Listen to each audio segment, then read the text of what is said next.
పిల్లలు మనం 4 divisibility rule నేర్చుకుందామా? మరి డివిజిబిలిటీ రూల్స్ మనకి చాలా హెల్ప్ చేస్తాయి కదా. మనము పెద్ద పెద్ద డివిజన్స్ చేయకుండానే చిన్న చిన్న డివిజన్స్ తోని అవి మరి ఆ ఇచ్చిన నెంబర్ చే నిశ్శేషంగా భాగించబడతాయో లేదో తెలుసుకోవచ్చు. మరి మనము 4 డివిజిబిలిటీ రూల్ ఎలా అంటే చూడండి, ఇక్కడ ఏం ప్లేస్? 0 ఏ ప్లేస్ లో ఉంది? వెరీ గుడ్, ఇది 1's ప్లేస్, ఇది 10's place. Very good, 1's place 10's place. ఈ రెండు ప్లేస్ లో ఉన్న నెంబర్స్ మనం చూసుకోవాలి. ఇక్కడ ఏముంది? 20 ఏమవుతుంది? 20. ఈ 20 అనేది 4 తో పోతుందా? 4 టేబుల్ లో వస్తుందా 20? వస్తుంది. ఎప్పుడు? 4 5 వెరీ గుడ్, 4 5 20. సో 0 వచ్చింది కదా. సో ఈ రెండు నెంబర్స్ 4 చే నిశ్శేషంగా భాగించబడితే ఈ నెంబర్ మొత్తం కూడా 4 చే నిశ్శేషంగా భాగించబడుతుంది. ఇదొకటి.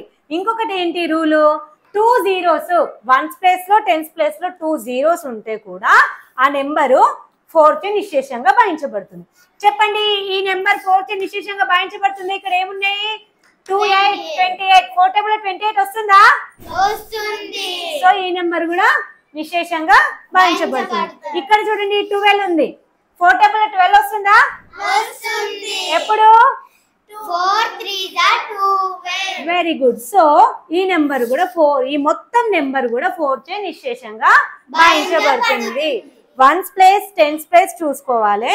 ఈ రెండు నెంబర్స్ 4 చే డివిజిబుల్ కావాలి. And one more thing, 1's place 10's place లో 2 zeros ఉంటే కూడా ఆ నెంబర్ 4 చే నిశ్శేషంగా భాగించబడుతుంది. అర్థమైందా? అర్థమైంది. Very good.